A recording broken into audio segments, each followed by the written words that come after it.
You should be a monster. You know, because everyone says, well, you should be harmless, virtuous. You shouldn't do anyone any harm. You should sheath your competitive instinct. You shouldn't try to win. If you want to take a back seat, no. You should be a monster, an absolute monster, and then you should learn how to control it. And you know, a lot of martial arts concentrate on exactly that as part of their philosophy of training. It's like, we're not training you to fight. We're training you to be peaceful and awake.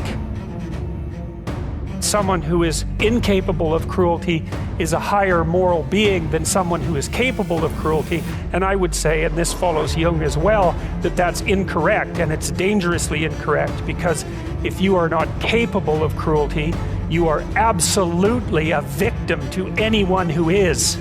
And so that doesn't mean that being cruel is better than not being cruel.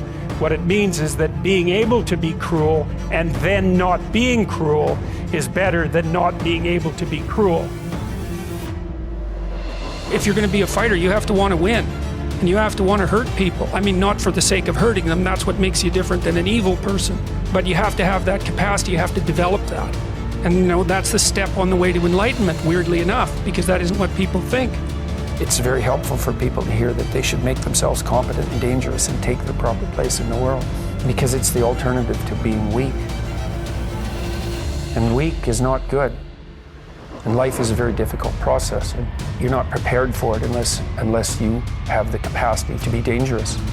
That doesn't mean that you should be cruel. It doesn't mean any of that. There's a statement in the New Testament, the meek shall inherit the earth. But the meek isn't well translated. It means something more like, those who have swords and know how to use them but keep them sheathed will inherit the world. That's a way better way of thinking about it. You have to be powerful and formidable and then peaceful.